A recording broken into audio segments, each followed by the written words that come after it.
The only people who don't want to disclose the truth are people with something to hide.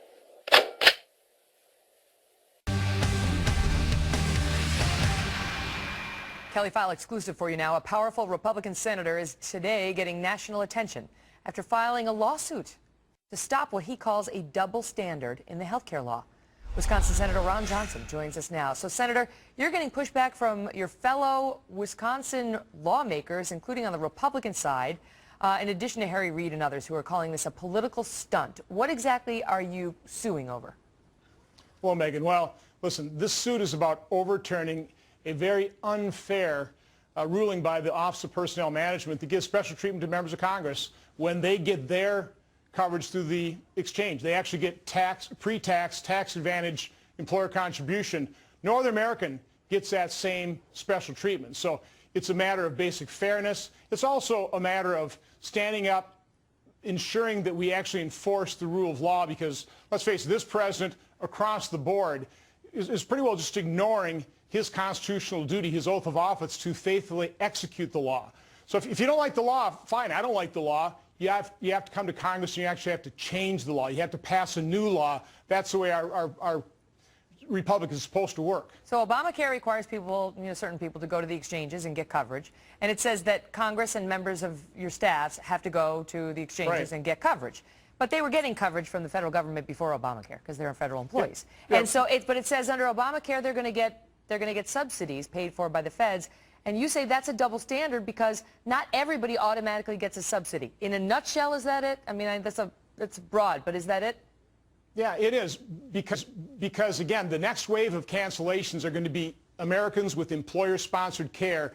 That's pre-tax advantage, okay? And so when they lose their coverage, they're going to have to go to the exchange, and they're not going to get a subsidy. To pay for with after-tax dollars. Members of Congress, we get pre-tax dollars. That's unfair. And remember, but let me jump in and ask you this. Sure. Okay, so I guess you're trying to level the playing field and say Congress is going to have to play by the exact same rules as the American public.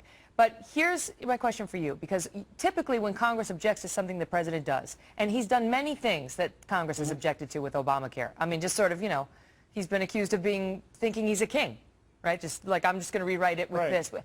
What you guys have the power to do is deprive him of money or seek to have him impeached. Those are really your two remedies normally under the Constitution. Not so much to file lawsuits and go in and try to put the problem on a judge's lap, because who enforces the judge's ruling if it comes down against President Obama? The executive branch. Well, but Megan, let's face it, we've tried the legislative route. Hasn't worked very well. And so we've kind of exhausted our legislative attempts to try and effect change.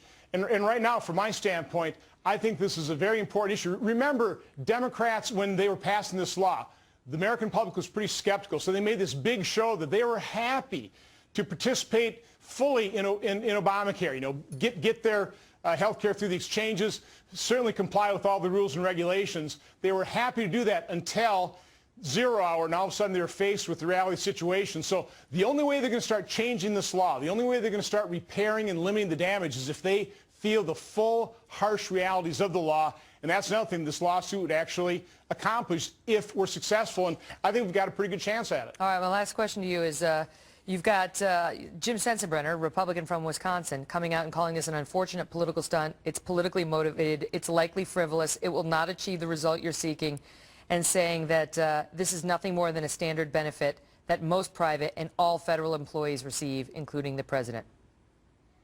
Well, it's not a stunt. It's not frivolous. It's not trivial. This is an important issue that needs to be debated in public. It deserves its day in court. And, again, it's disappointing. I respect Congressman Sensenbrenner. We agree on most things. We totally disagree on this thing. And by the way, all Republican members of Congress, except for two, voted for provisions that would do the exact same thing that my lawsuit would do if it's successful. So I'm a little puzzled, disappointed in Congressman Sensenbrenner's reaction to this, but I'm sure we'll get along in the future. Senator, good to see you. Good to see you. The only people who don't want to disclose the truth are people with something to hide.